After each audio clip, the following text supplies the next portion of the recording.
Alessandra Moretti, che lasciatemelo dire, sta vivendo questa sfida dopo passo con una forza incredibile e una volontà fuori dal comune, lo dico perché la seguo ogni tanto negli appuntamenti.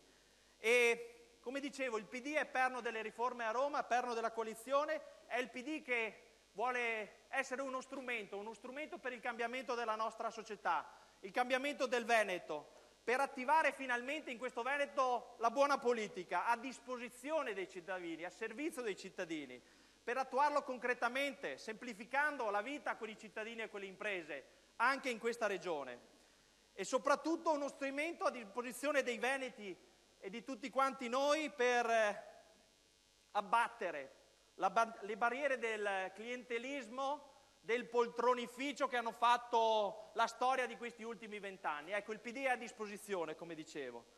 Il PD è uno strumento, come dicevo, per valorizzare tutte le eccellenze che ci sono in questo Veneto, le eccellenze umane e le eccellenze ambientali. È, come dicevo, un partito oggi maturo che non vuole partecipare alle elezioni regionali, ma le vuole vincere e è convinto di vincerle.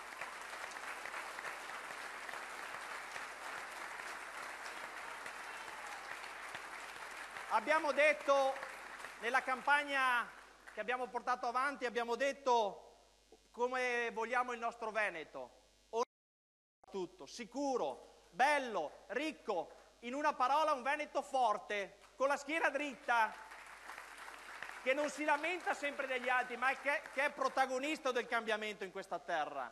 Perché se c'è una cosa, un denominatore comune di quello che non ha fatto il centrodestra in questi 20 anni, e in particolare negli ultimi 5, è il fatto che non hanno avuto il coraggio di fare. Questa è la verità. E oggi invece l'Italia e il Veneto hanno bisogno, hanno necessità di fare le cose e non solo di sbandierarle. Allora questo è il PD, Alessandra, che ti mettiamo a disposizione, che mettiamo a disposizione dei veneti.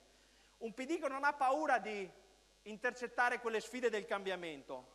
È un PD che in sintesi vuole tornare a far tornare protagonista questa regione, in Italia e in Europa, abbattendo anche le barriere di qualcuno che pensava che issando muri avremmo sfidato l'Italia e l'Europa in maniera più sicura. Invece alla fine ci siamo accorti che siamo rimasti isolati dal contesto italiano ed europeo. Ecco, noi non siamo questo, noi cogliamo questa sfida e devo dire, chiudendo la presentazione da segretario regionale, che la sfida la vinceremo il giorno delle elezioni, ma l'abbiamo già vinta con tutti quanti voi qui presenti oggi e con il grandissimo lavoro che facciamo tutti i giorni.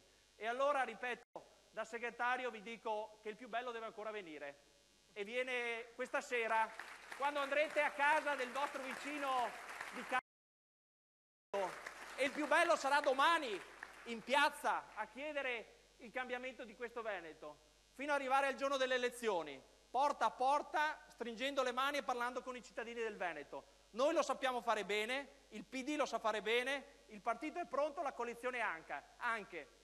Alessandra, ve lo assicuro, è prontissima, e allora rimborchiamoci le maniche per cambiare il Veneto e per uscire da 20 anni di buio del centrodestra. Grazie a tutti, diamoci una mano e la sfida la vinceremo. Grazie.